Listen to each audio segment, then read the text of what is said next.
Welcome, everybody, to a deep dive, and I mean a deep dive into some seriously mind-bending territory. We're going to be talking about the nature of desire and self and perception, all guided by the teachings of Buddhist teacher Rob Burbea. Now, you might not be familiar with him, so just for a little context, he was a prominent insight meditation teacher. But what's really interesting about him is how he blends traditional Buddhist thought with Western psychology. And he also really emphasizes how these concepts play out in our bodies. It's not just an intellectual thing. Yeah, and that's key because so often these ideas just stay up here, right? They stay kind of abstract and heady. But Burbea really brings them down to earth, makes them something we can actually feel and work with in our daily lives. Absolutely. And speaking of things that feel real, let's talk desire, because one of the first things that really struck me in these talks was this radical idea. Instead of suppressing desire, which is kind of what we're taught to do, right? A lot of spiritual traditions advise that. Burbee suggests that we can actually use desire as a portal to understand reality itself. He even said, and I'm going to quote him here because it's such a powerful statement, this is the most important thing that the Buddha was pointing to, a complete revolution in our understanding of what reality is and of the nature of perception. It is a revolution, isn't it? Yeah. Because we're so used to thinking of desire as the problem, like it's the source of our suffering. But what if instead of battling it, we could actually learn to see through it? Okay, so I'm intrigued, but I'm going to need some help unpacking this. What does it even mean for desire to be a portal? I mean, isn't reality just kind of out there? That's what we tend to think, right? That reality is just this fixed objective thing. But Burbee is suggesting that our desires actually play a huge role in shaping how we perceive the world. It's like we're constantly projecting our wants and needs onto everything we see and experience. And that creates a kind of filter that colors our whole reality. So it's like, I don't know, like when you're really stressed about a deadline at work, suddenly every little delay or obstacle feels like, a major catastrophe. Exactly. It's not that those things wouldn't be annoying at any other time, but because of your desire to meet that deadline, your perception of them is just amplified. They become charged with this extra layer of meaning and emotion. That makes so much sense. So Burbee is saying if we can start to recognize this process, like see how our desires are actually shaping our experience, then we can start to, I don't know, loosen their grip on us. Precisely. Hmm. Because the more we identify with our desires, the more we believe that they represent the absolute truth about the world. And then, of course, the more we suffer when those desires aren't fulfilled. But if we can kind of see through that illusion, see that actually our desires are just temporary, fleeting mental states, well, then their power over us diminishes. And that's where the freedom comes in. Exactly. It's Yeah. not about eliminating desire altogether. I mean, that's probably impossible. But by understanding its influence, we can create some space between ourselves and our desires. And that space, that's what gives us the freedom to choose how we respond. He actually illustrated this with a really compelling story about a woman who'd had a frustrating experience at a bank.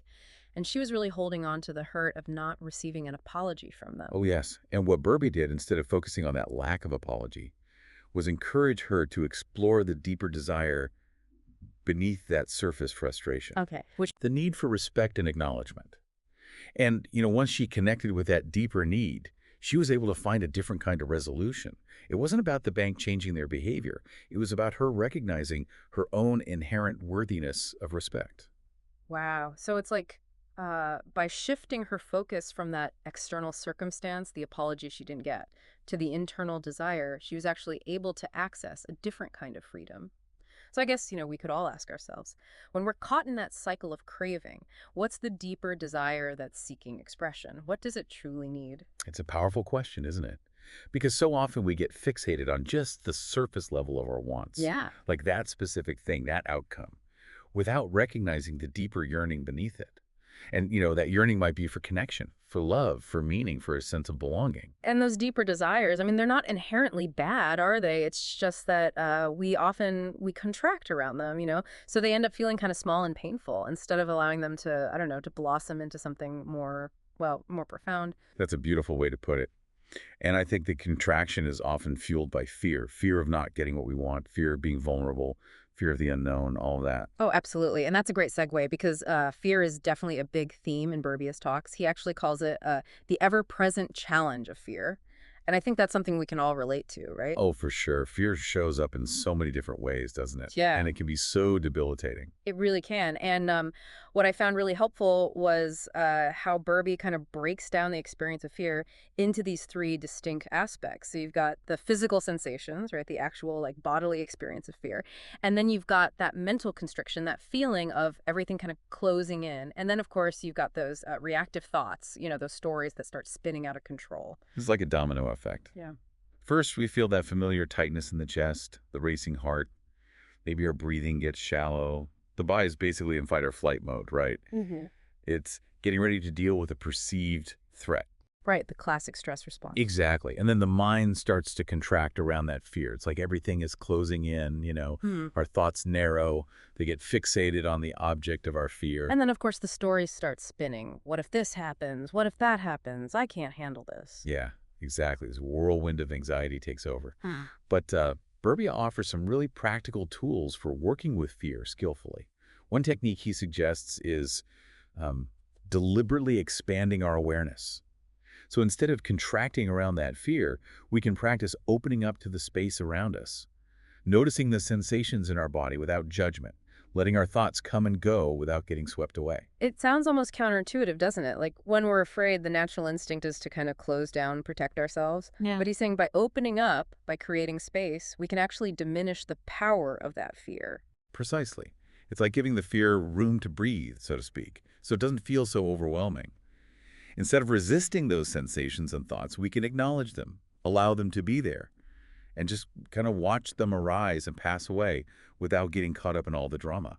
Makes sense. He also talks about how we can actually challenge fear by doing what it tells us not to do. Yes, this is a powerful practice. He uses examples like sleep and food, things that are essential for our well-being.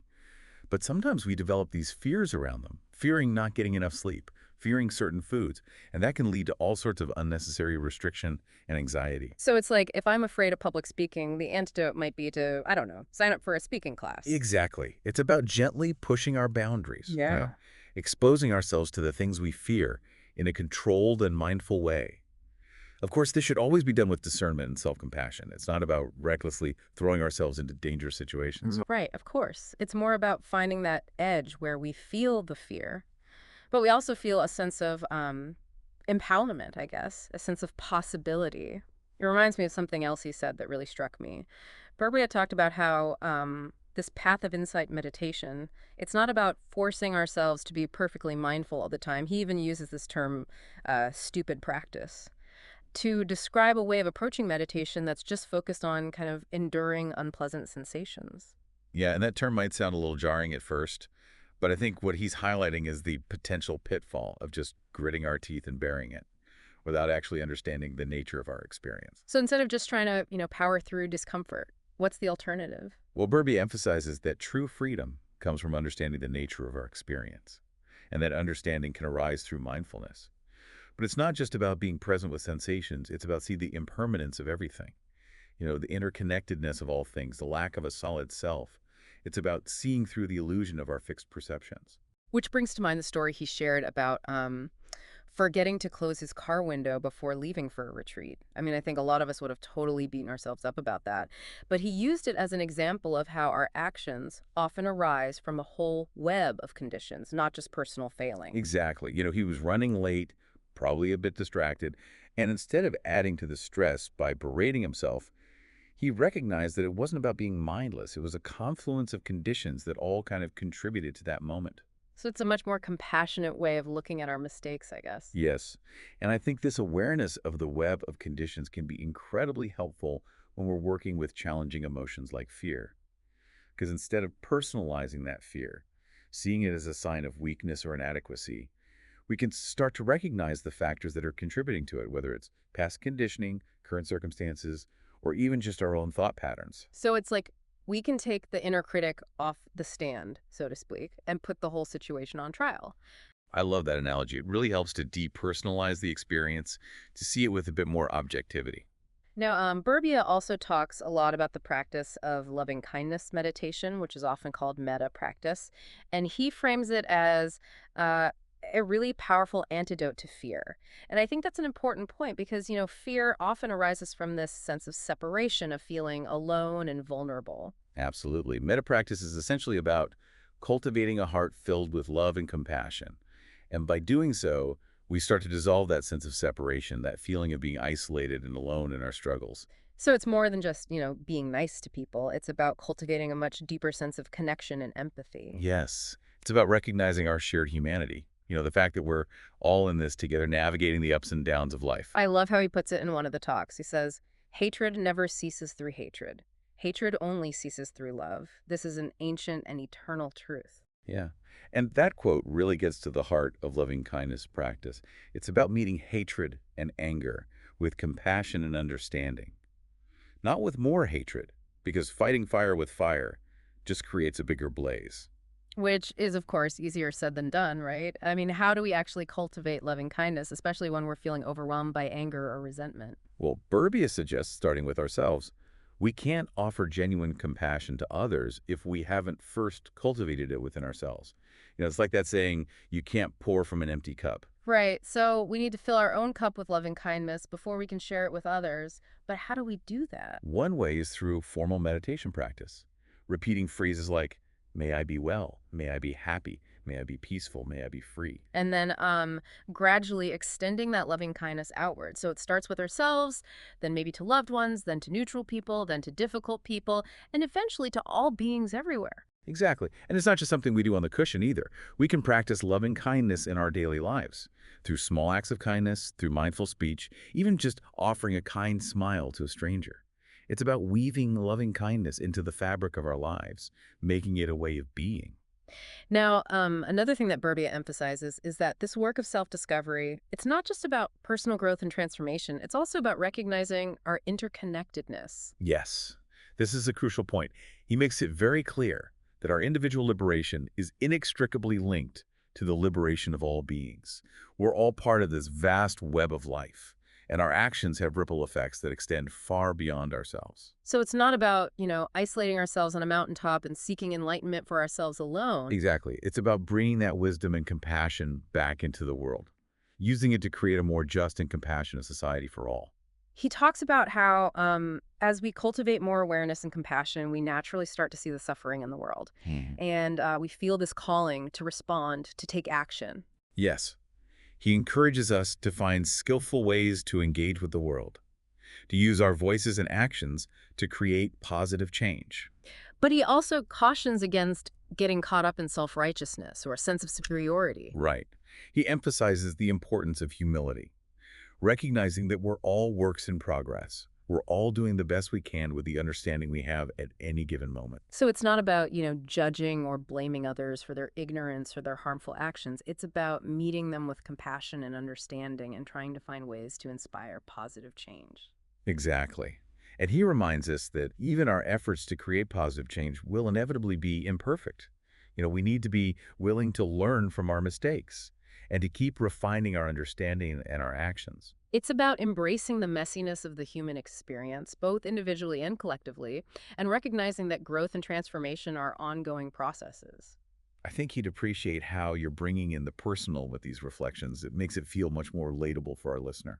Well, I'm learning as we go. And speaking of learning, one thing that really sparked my curiosity was Burbea's take on demons, not literal demons, of course, but he uses that term to describe these archetypal images or energies that arise in our consciousness, often representing, challenging emotions or psychological patterns. Yes, the demons.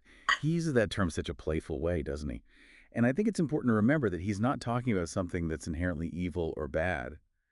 These demons are often trying to point us toward something important, some unmet need or some aspect of ourselves that we've been neglecting. So instead of fighting them, we can try to have a conversation with them. Exactly. He encourages us to approach them with mindfulness, curiosity, and compassion, trying to understand their roots and what they might be trying to communicate. He shares some pretty compelling examples, like the woman who had a vision of a voodoo man ripping out her heart.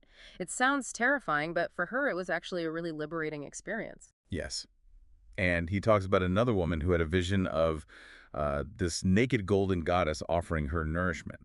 For her, this image symbolized a deep need for love and connection that had been unmet. But how do we know if an image is something we should, embrace or something we should try to let go of? I mean, some of these images can be pretty disturbing. That's where discernment comes in. Burbea emphasizes the importance of working with a skilled teacher or therapist, someone who can help us navigate these difficult territories. And he also stresses the importance of cultivating a strong foundation of mindfulness and ethical awareness. So it's not about, blindly following every image or impulse that arises. It's about approaching these experiences with wisdom and compassion. Precisely. And remember, the path of awakening isn't always easy or comfortable. It often requires us to face our shadows, to confront the parts of ourselves that we'd rather keep hidden. But it's through that confrontation, Burbea suggests, that we can find true freedom and liberation. And that's the paradox, isn't it?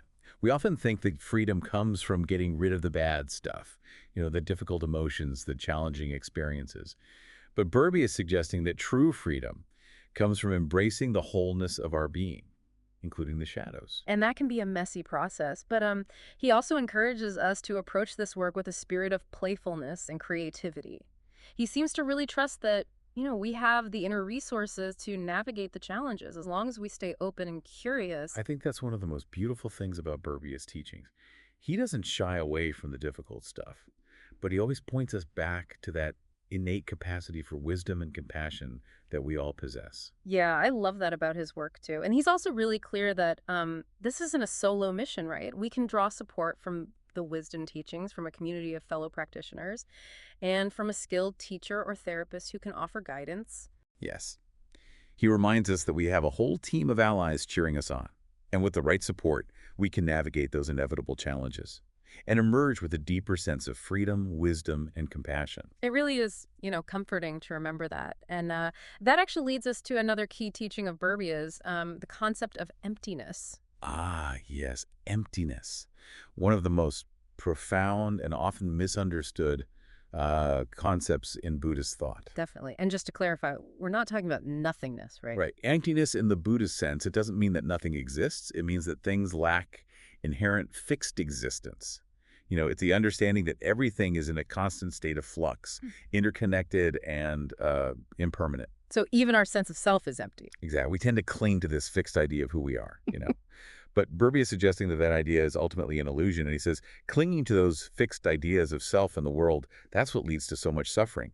That makes sense. It's like when we over-identify with our job title or our roles in life or even our personality traits, then when those things inevitably change, we can feel completely lost. But if we see that those identities were always fluid, impermanent, it can be easier to adapt, and flow with change. Precisely. It's about recognizing that our identities, our thoughts, our emotions, even our bodies, they're all in a constant state of change. They're not solid, fixed entities. So Burbea is suggesting that by recognizing this emptiness, this lack of inherent existence, we can actually find more freedom.